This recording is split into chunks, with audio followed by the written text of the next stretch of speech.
وسلم اللهم صل على سيدنا مولانا محمد وعلى آل سيدنا مولانا محمد وبارك وسلم اللهم صل على سيدنا مولانا محمد وعلى آل سيدنا مولانا محمد وبارك وسلم.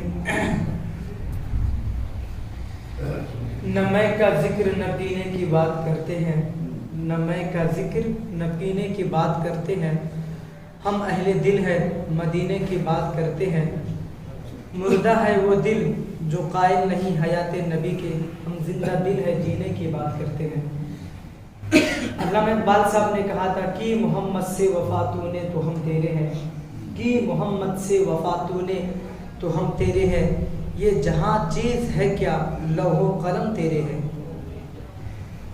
میرے محترم بزرگوں اور دوستوں، پچھلے ہفتے ہم نے آپ سے بات کی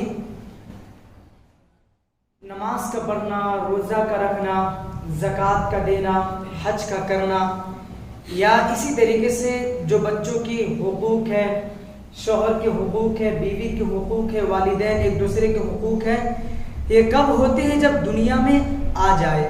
نماز کب فرض ہوتی ہے جب بچہ عورت یا مرد بالغ ہو جائے، اس عمر کو پہنچ جائے تب. لیکن نبی کریم صلی اللہ علیہ وسلم سے محبت کرنا ہر گھڑی فرض ہے، ہر آن فرض ہے، سانس آنے تک فرض ہے. اور جب تک آپ کے جسم میں، آپ کے دل میں سانس باقی ہے، اس وقت تک محبت کرنا، عشق رسول دل میں ہونا، یہ فرض ہے. نماز قبول نہیں، حج قبول نہیں، روزہ قبول نہیں، آپ کا کوئی بھی عمل قبول نہیں جب تک کہ آپ کے دل میں عشق رسول نہیں ہے.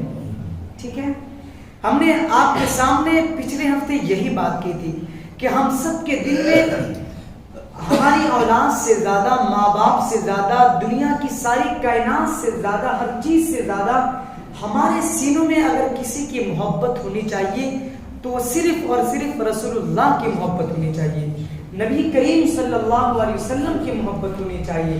اگر تمام سے زیادہ حضور کی محبت ہمارے دل میں، ہمارے سینے میں موجود نہیں ہے تو پھر ہم مومن نہیں ہیں، ہم مسلمان نہیں ہیں. اگر ہماری حضور کی محبت سے زیادہ ہمارے سینوں میں ہماری اولاد کی محبت ہے، حضور کی باتوں سے زیادہ اہمیت والی بات ہماری اولاد کی ہے، ہمارے گھر کی عورتوں کی ہے، سماج اور برادری کی لوگوں کی ہے، تو پھر ہم مومن کہلانے کے لائق نہیں ہے. کیوں؟ یہ کسی مفتی کا فتویٰ نہیں، جماعت کا فتویٰ نہیں، بلکہ ہمارے آقا علیہ الصلوۃ والسلام نے فرمایا کہ جس کے دل میں اولاد، اس کے ماں باپ اور تمام چیز سے زیادہ محبت میری نہیں ہے تو وہ مومن نہیں ہے. میری یہ کوشش ہے میں آپ سب کے دل میں عشق رسول جگاؤں. تو اسی حوالے سے ہم نے قرآن کریم کی آیت پڑھی ہے. تو آج میں آپ کو ایک ایسی باتیں بتانے جا رہا ہوں کہ اس بات پر آپ عمل کریں گے تو انشاءاللہ آپ بہت زیادہ مرتبے کے حامل ہو جائیں گے، بہت مرتبے کو پہنچ جائیں گے. ایسی باتیں کہ جس کے لیے کوئی مشکل بھی نہیں ہے، کوئی زیادہ پریشانی بھی نہیں ہے. اس کو مرد بھی کر سکتے ہیں، عورتیں بھی کر سکتے ہیں، وضو کے ساتھ بھی کر سکتے ہیں، بے وضو بھی کر سکتے ہیں. ایک ایسا عمل بتانے جا رہا ہوں، آپ ناپاکی میں ہیں، پاکی میں ہیں، ہر گھڑی ہر آن اس عمل کو آپ کر سکتے ہیں. اور یہ ایسا عمل ہے کہ جو اللہ تعالیٰ بھی کرتا ہے. ایسا وظیفہ بتانے جا رہا ہوں، ایسا عمل بتانے جا رہا ہوں کہ جو عمل اللہ تعالیٰ بھی کرتا ہے، فرشتے بھی کرتا ہے. تو پھر ہم تو انسان ہیں، جب اللہ تعالیٰ خود وہ عمل کر رہا ہے، وہ وظائف کر رہا ہے، وہ ورد کر رہا ہے، تو پھر ہمیں اور آپ کو اور زیادہ کثرت سے کرنا چاہیے. بس ہمیں اور آپ کے اندر کیا ہے کہ بہت ساری چیزیں ایسے قرآن و حدیث میں میرے محترم، میری ماں و بہنوں، کہ اس کے بڑے فضائل ہیں، اس کے کرنے کی بڑی اہمیت ہے، لیکن ہمیں معلوم نہیں ہے نا. یا معلوم تو ہے لیکن کر نہیں رہے، یا کر بھی رہے تو یقین کے ساتھ نہیں کر رہے ہیں. کتنے کو معلوم نہیں ہے، کتنے کو معلوم ہے تو کر نہیں رہا، اور کوئی کر رہا ہے تو یقین کے ساتھ نہیں کر رہا، اس لیے اس کا فائدہ نہیں ہوتا ہے. تو اسی لیے جس کو معلوم نہیں ہے آج وہ بھی ہماری بات سنے، جو کر رہے ہیں وہ اپنے اعتماد اور اعتقاد کو ٹھیک کریں، اور جس کو معلوم ہے وہ نہیں کر رہے ہیں تو غلط فہمی میں انشاءاللہ آج سے آپ بھی کرنا شروع کر دیں. وہ کیا ہے؟ میں نے قرآن کریم کے آیت پڑھا، ان اللہ و ملائکتہ یصلون علی النبی، اللہ تعالیٰ اس قرآن کریم میں کہہ رہا ہے، اس آیت کے اندر کہہ رہا ہے ان اللہ یقیناً اللہ تعالیٰ وملائکتہ ان اللہ وملائکتہ یصلون علی النبی، اللہ تعالیٰ اور اللہ کے تمام فرشتے نبی محترم صلی اللہ علیہ وسلم پر درود پاک پڑھتے ہیں۔ کون پڑھ رہے ہیں؟ میں آپ کو بتانا ایک ایسا عمل بتاؤں گا جو اللہ تعالیٰ خود کر رہا، کیا ان اللہ وملائکتہ، اللہ تعالیٰ اور اللہ کے فرشتے یصلون علی النبی، میرے نبی صلی اللہ علیہ وسلم پر درود پاک پڑھتے ہیں۔ اور آگے فرمایا یا ایھا الذین آمنوا صلوا علیہ وسلموا تسلیما، اے ایمان لانے والے مردوں، اے ایمان لانے والی عورتوں، تم لوگ بھی جان لو کہ تم بھی میرے نبی صلی اللہ علیہ وسلم پر درود بھی پڑھو اور سلام بھی پڑھو۔ اللہ اکبر، یہ ہمیں حکم دیا گیا، ٹھیک ہے نا، حکم دیا جا رہا کہ خود بھی پڑھ، میں اللہ تعالیٰ کہہ رہا میں خود بھی کرتا ہوں، میرے فرشتے بھی کرتے، اور اے مرد و عورت تم بھی کرو، کیا؟ میرے نبی صلی اللہ علیہ وسلم پر درود پاک پڑھو، سلام پڑھو۔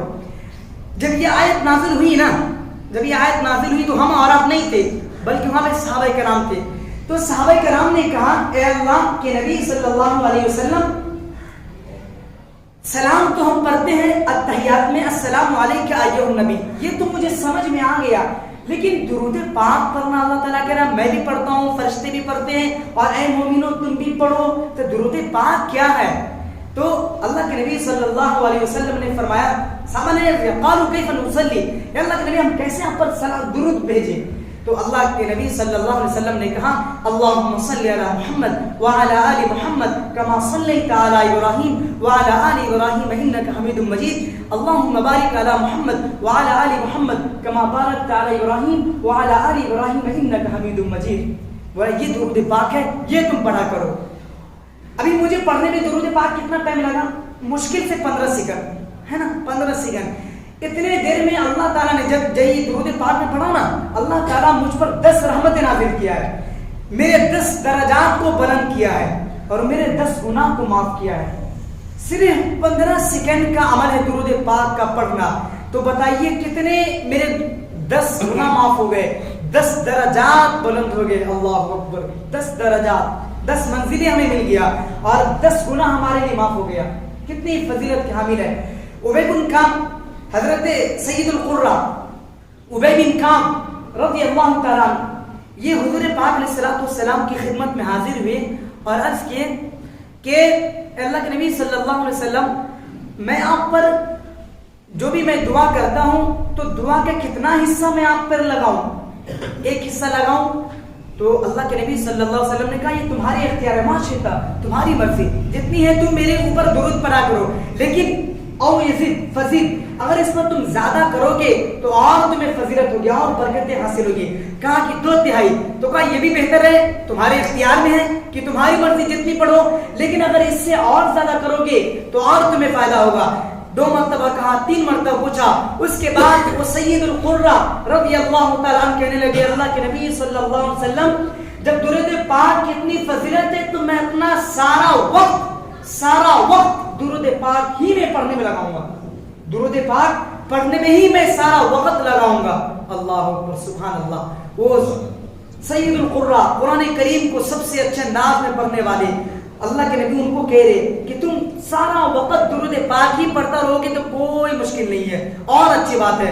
اور اس کے بعد جو جتنا درود پاک پڑھے گا اس کی زندگی میں اتنی برکتیں آئیں گی، اس کی زندگی میں اتنی برکتیں آئیں گی، کیونکہ درود پاک ایک ایسا عمل ہے، ایک ایسا وظیفہ ہے، ایک ایسا ورد ہے کہ اس سے آپ مشکل سے مشکل کام بھی اللہ تعالیٰ سے حل کرا سکتے ہیں۔ درود پاک پڑھ کے آپ کو اگر کچھ عمل نہیں کرنا آتا ہے، نماز نہیں پڑھنا آتا ہے، دعا نہیں مانگنا آتا ہے، بس آپ درود پاک کا پڑھنا سیکھ لیں گے تو اس عمل سے آپ بڑے مشکل پہاڑ جیسے کام کو بھی آپ اللہ تعالیٰ سے کروا سکتے ہیں، اور اس کا فائدہ صرف آپ کو دنیا میں نہیں بلکہ آخرت میں بھی ہوگا، ٹھیک ہے نا۔ ہم نماز پڑھتے ہیں میرے محترم، نماز پڑھنے پر یہ مجھے یقین نہیں کہ ہمارا نماز قبول ہی ہو گیا، ٹھیک ہے نا۔ روزہ رکھتے ہیں، یہ ضروری نہیں کہ روزہ قبول ہو گیا۔ حج کرتے ہیں، کروڑوں روپے ہم خرچ کرتے ہیں، ضروری نہیں ہے کہ ہمارا حج قبول ہی ہو گیا۔ یعنی ہم جو عمل کر رہے ہیں، غریبوں کی مدد کر رہے ہیں، جو عمل بھی کر رہے ہیں، ہم اس پر دعوے کے ساتھ نہیں کہہ سکتے کہ یہ عمل قبول ہو گیا اللہ کے دربار میں، لیکن جو شخص نبی کریم صلی اللہ علیہ وسلم پر درود پاک پڑھے گا یہ دعوے کے ساتھ کہا جا سکتا ہے, یقینی کے ساتھ کہا جا سکتا ہے کہ اللہ نے اس کے اوپر 10 رحمتیں نازل کیا ہے, 10 گناہ معاف کیے اور 10 درجات بلند کیے ہیں. اور اس کے بعد یہی نہیں ہے بلکہ زمین میں جتنے کچھ ہے, آسمان پہ جتنے کچھ ہے, تمام کے تمام اس بندے کے لیے دعائیں خیر کرتا ہے. بتائیے, درود پاک جب انسان پڑھتا ہے تو اللہ کے فرشتے اس بندے کے لیے دعائیں خیر کرتا ہے, یا اللہ اس بندے کی مشکل کو دور کر دے. تو بتائیے اگر ہمارے لیے فرشتے ایسا شخص ہمارے دعا میں شامل ہو جائے جو نہ گناہ کرتے ہو, نہ اللہ کے خلاف کام کرتا ہو, نہ شریعت کے خلاف جاتا ہو, اگر ایسا شخص دعا کرے تو قبول ہوں گی کہ نہیں ہوں گی؟ تو ہمارے حق میں فرشتے بھی دعائیں کریں گے کہ اللہ اس کے جو بھی مشکل ہے دور فرما دے. تو اگر آپ چاہتے کہ جو بھی مشکل میں ہے, پریشانی میں ہے, نوکری نہیں ہے, جو کچھ نہیں ہے, آپ چاہتے کہ یہ چیزیں مجھے مل جائے, میسر ہو جائے, تو آپ درود پاک کا ورد کریں, انشاءاللہ ساری مشکلیں, ساری پریشانی آپ کے حل ہو جائیں گی. ساری پریشانی کریں گے انشاءاللہ. ہماری ماں بہنیں بھی درود پاک پڑھنے کا اہتمام کریں. میں یہ بات اس لیے کہہ رہا ہوں کہ دیکھیے ہمارے سماج سے یہ سلسلہ ختم ہوتا جا رہا. ہمارے پہلے بزرگ جو گزرا کرتے تھے, اللہ والے ہوا کرتے تھے, ان کی زندگی پڑھیں گے, ان کی کتابیں پڑھیں گے تو ان کی زندگی کا یہ معمول ہے کہ اپنا بہت زیادہ اوقات درود پاک پڑھنے میں لگایا کرتے تھے, اور جمعہ کے دن بکثرت پڑھا کرتے تھے. جمعہ کے دن عصر کی نماز کے بعد اپنا دروازہ بند کر لیتے تھے اور پورے گھر والوں کے ساتھ گھر کے اندر داخل ہو کر کے صرف درود پاک ہی پڑھا کرتے تھے. یہ کتابوں میں ملتا ہے, لیکن ہماری زندگی سے غائب ہے, ہمارے بچوں کی زندگی سے غائب ہے. نہ درود پاک پڑھنے کی فضیلت جو ہے نہ ہمیں پتہ ہے, نہ ہمارے بچوں کو پتہ ہے. کیوں؟ ہم نے اپنے بچوں کو اس موڑ پہ لا کر کے کھڑا کر دیا ہے. گندے ماحول میں معذرت کے ساتھ ہم ذمہ دار ہیں. اگر ہماری بچے ہماری بات نہیں مان رہے ہیں, ہماری بچے نماز نہیں پڑھ رہے, ہماری گھر کی عورتیں ہماری بات نہیں مان رہی ہے, ہماری بچیاں بے پردگی گھوم رہی ہے, ایسی ہماری شام میں گستاخیاں کر رہی ہے, الٹے بھدے الفاظ استعمال کرتے ہیں, تو ہماری اور آپ کی کمی, بچوں کی کوئی کمی نہیں ہے. ہم نے بچوں کو وہ ماحول دے دیا ہے کہ ہم نے شادی میں گانا لایا اور بچوں کو کہا تم ناچ کرو, ڈانس کرو, ہے نا. ہلدی میں بلایا, مرد و عورت کو ایک جگہ جمع کیا اور وہاں پہ پھر بے حیائی والی کام کیا. ہم جمع کر رہے ہیں, یہ ہم اگر روکیں گے تو رک جائے گا, لیکن ہم بڑے ہو کر کے جو ہے نا ڈی جے بھی لگواتے ہیں, سارا کام کرواتے ہیں, اور اس کے بعد ہمیں یہ معلوم ہے کہ اگر ہم شادی میں بارات نکالیں گے, شادی میں بنجو یا جو بھی لائیں گے, تو اس کے بعد ہمیں شراب بھی یقینی طور پر منگانی پڑے گی. اور اگر یہ چیز لائیں گے تو یہ بھی ہم دعوے کے ساتھ کہ ہمیں معلوم ہے کہ ہمارے بچے بھی پئیں گے. پینے کے بغیر کوئی ناچ نہیں کر سکتا, کیونکہ ان کے اندر وہ الرجی نہیں آئے گی, ان کے اندر وہ چیز شرم آئے گی نا, تو پیے بغیر وہ کیسے کام کر سکتا ہے. ہمارے اکثر نوجوان کا یہی حال ہے, کیوں پیتے ہو؟ میں پینا تو نہیں چاہتا, لیکن آپ کیا کریں, سامنے موجود ہے تو چھوڑا بھی نہیں جاتا. تو سامنے کون لا کر کے دے رہے؟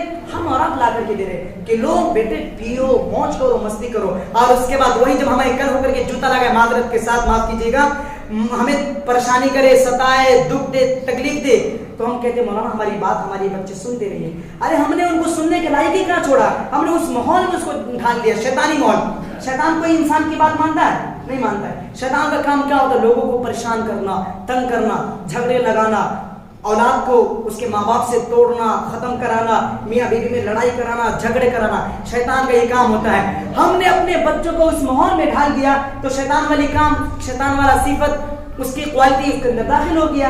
اس لیے آج ہمارے بچے ہماری بات نہیں سنتے ہیں. تو ہم کہتے ہیں کہ مولانا ہماری بچے ہماری بات نہیں سنتے, تو ہم نے اپنے بچوں کو اس ماحول میں ڈال دیا.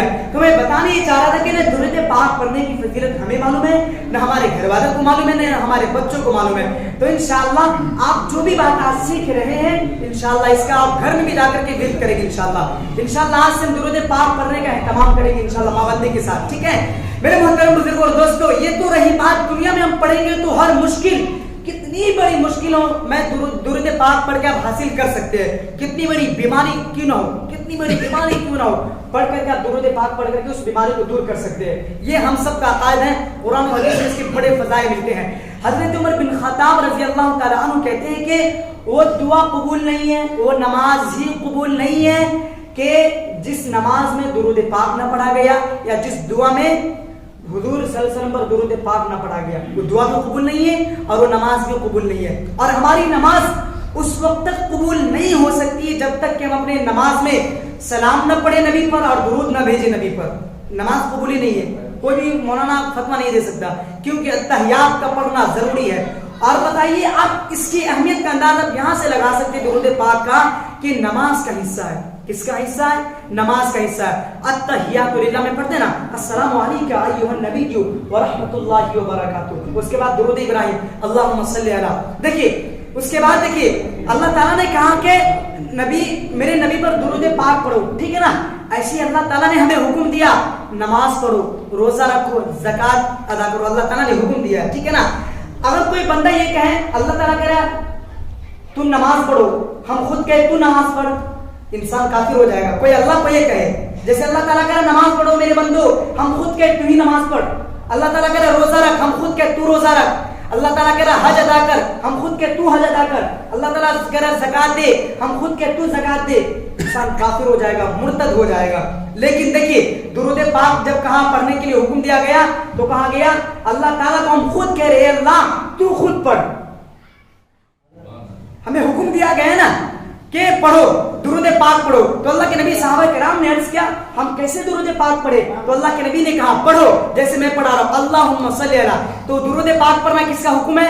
اللہ تعالیٰ کا حکم ہے. اور ہم کیا پڑھتے درود پاک میں؟ اللہم صلی علی محمد. تو اس کا مطلب کیا ہوتا ہے؟ اللہم اے اللہ تو خود پڑھ. اللہ تعالیٰ حکم کہہ رہا کہ تو میرے نبی پر درود پڑھ. تو درود پڑھنا ہے کیسے؟ تو ہمیں بتایا گیا سکھلایا گیا ہے اللہم صلی علی محمد. اس کا معنی یہ ہوتا ہے اللہ تو خود میرے نبی پر درود پڑھ.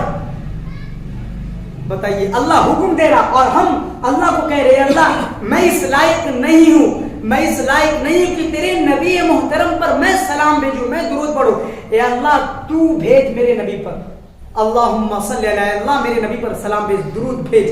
تو میرے محترم جو قریب میں ہمیں حکم بتایا گیا ہے سکھلایا گیا ہے کہ جب میرے روزہ اقدس پر آؤ تو کہاں وہاں پہ کہو السلام علیک یا رسول اللہ، السلام علیک یا حبیب اللہ، السلام علیک یا نبی اللہ. اور اگر تم دور سے رہو تو قریب میں تو میں خود درود پاک سنتا ہوں، تمہارے سلام کا جواب بھی دیتا ہوں. لیکن جب تم دور سے مجھ پر درود پاک پڑھتے ہو تو اللہ تعالیٰ نے کچھ فرشتے دنیا میں مقرر کیا ارد گرد گھوم رہا، اور جیسے ہم درود پاک پڑھتے یہ فرشتے فوراً ہمارے زبان سے لے کر کے حضور تک پہنچا دیتے ہیں یہ درود پاک. اور کہا جاتا ہے کہ فلانا آپ کو امتی میں سے اس بندے نے آپ پر درود پاک پڑھا ہے. تو دنیا میں جو سب سے زیادہ درود پاک پڑھے گا آخرت کے دن اللہ کے نبی صلی اللہ علیہ وسلم کے ساتھ سب سے زیادہ قریب وہی ہوں گے. کیوں؟ یہ حدیث پاک ہے. ایک مرتبہ حضرت آپ صلی اللہ علیہ وسلم اور حضرت ابو بکر بیٹھے تھے. ایک شخص آیا مجمع میں، اللہ کے نبی نے اس کو آگے بلایا آ جاؤ، تو اپنے بیچ میں بیٹھا دیا. ابو بکر اور آپ صلی اللہ علیہ وسلم اپنے بیچ میں درمیان میں شخص کو بیٹھا دیے اور کہا تم لوگ تعجب میں پڑ گئے ہوں گے نا میں نے انہیں کیوں یہاں پہ بیٹھایا. تو اس کے بعد اللہ کے نبی نے کہا میرے امتی میں سے یہ وہ نوجوان ہے، یہ وہ بندہ ہے جو مجھ پر سب سے زیادہ درود پاک پڑھتا ہے، اور یہ ایسا درود پاک پڑھتا ہے کہ میری امتی میں سے کوئی شخص ایسا درود پاک نہیں پڑھتا ہے. دنیا میں یہ اہمیت ہے، آخرت میں اتنا بڑا درجہ ملے گا، اتنا بڑا درجہ ملے گا درود پاک پڑھنے کی. ایک واقعہ سنا دیتا ہوں اور اس کے بعد میں اپنی بات ختم کر دیتا ہوں. حضرت کل قیامت کے دن آدم علیہ السلام کے جو سبز ہوں گے نا، اوپر کے بھی حصہ، اوپر نچلی اور اوپری دونوں حصہ سفید ہوں گے، وہ بڑے اونچے بہت لمبے ہوں گے، وہ ایک جگہ پہ کھڑے ہوں گے اور اپنے بندوں کو دیکھ رہے ہوں گے، یعنی اپنے قوم کے اپنے اولاد کو دیکھ رہے ہوں گے کون جنت میں جا رہا کون جہنم میں جا رہا. کون؟ حضرت آدم علیہ السلام دیکھ رہے ہوں گے، وہاں پہ کھڑے رہیں گے. تو اس سے معلوم پڑے گا کہ کون جنت میں جا رہا کون جہنم میں جا رہا. ایک شخص کو ایک فرشتہ جہنم میں لے کر کے جا رہا ہوگا تو اس بندے پر ترس آئے گا. تو حضرت آدم علیہ السلام آپ صلی اللہ علیہ وسلم کو آواز دیں گے اے محمد کہاں ہو، اے احمد تم کہاں ہو، آؤ. اور اس کے بعد حکم دیا جائے گا کہ دیکھو یہ فرشتے تمہارے امتی کو جہنم میں لے کر کے جا رہا ہے. اس کے بعد اللہ کے نبی صلی اللہ علیہ وسلم اس فرشتے سے کہے گا فرشتے اسے چھوڑ دو، اس کو چھوڑ دو، اس کو میرے حوالے کر دو. لیکن فرشتے کہے گا اے اللہ کے نبی صلی اللہ علیہ وسلم، اللہ مجھے جس چیز کا حکم دیتا ہے میں وہی کام کر سکتا، میں اس کے خلاف نہیں جا سکتا. اس کے بعد آپ صلی اللہ علیہ وسلم اپنے بائیں ہاتھ سے داڑھی مبارک کو پکڑ کر کے ہاتھ کو اٹھا کر کے آسمان کی طرف، عرش کی طرف دعائیں لگائیں گے. اے اللہ تو نے مجھ سے وعدہ نہ کیا تھا کہ تم میری امت کے بارے میں معاملے میں کمی کا معاملہ کرے گا، آسانی کا معاملہ کرے گا، تم مجھے امت کے معاملے میں مجھ پر چھوڑ دے گا. اے اللہ تو نے مجھ سے وعدہ نہیں کیا تھا. اس کے بعد جب یہ دعائیں کریں گے اللہ کے نبی صلی اللہ علیہ وسلم تو اللہ تعالیٰ اپنے فرشتوں سے کہے گا اے فرشتوں میرے نبی کی اطاعت کرو، میرے پیغمبر کی اطاعت کرو. اس کے بعد پیغمبر رسول اس نوجوان کو بلائے گا اور اس کے بعد اس کے ترازو میں اس کے نیکی اور بدی کو تولا جائے گا. آپ صلی اللہ علیہ وسلم ایک کاغذ لے گا اور اس ترازو کے ایک پلڑے میں اس کاغذ کو ڈال دیں گے اور ڈالتے ہی اس کے جو نیکی کا پلڑا ہوگا وہ بھاری ہو جائے گا اور گناہ کا پلڑا جو ہوگا وہ نیچے دب جائے گا. ابھی وہ جہنم میں جانے والا تھا، ابھی وہ جنت میں جانے والا بن جائے گا.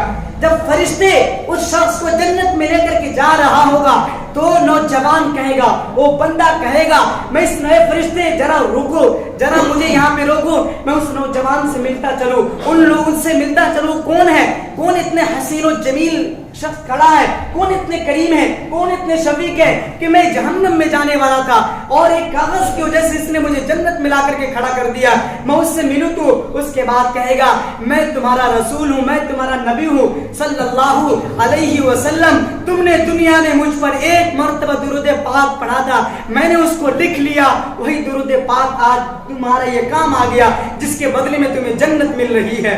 میرے محترم جب ہم قیامت کے دن مشکل میں پھنسیں گے تو درود پاک ہمارا کام آئے گا، ساتھ آئے گا. تو اس لیے درود پاک پڑھنے کا اہتمام کرے، خود بھی پڑھے، اپنے گھر کی عورتوں کو بھی پڑھوائے اور خاص طور سے آج عصر کی نماز کے بعد درود پاک پڑھنے کا اہتمام کرے تو پل صراط کا راستہ آسان ہو جائے گا، حساب و کتاب میں کمی ہو جائے گی اور درود پاک پڑھنے کی برکت سے حضور کا گھر کا قریب والا حصہ ہمیں نصیب ہوگا. پڑھیں گے انشاءاللہ. پڑھیے ایک مرتبہ ہمارے ساتھ اللہم صلی علی محمد وعلی آل محمد کما صلیت علی ابراہیم وعلی آل ابراہیم انک حمید مجید. اللہم بارک علی محمد وعلی آل محمد کما بارکت علی ابراہیم وعلی آل ابراہیم انک حمید مجید. اللہ تعالیٰ ہم سب کے کہنے سننے سے زیادہ عمل کی توفیق عطا فرمائے اور ہماری زندگی میں جو بھی مشکلات ہے، پریشانی ہے، درود پاک کی برکت سے اللہ تمام پریشانی کو دور فرمائے.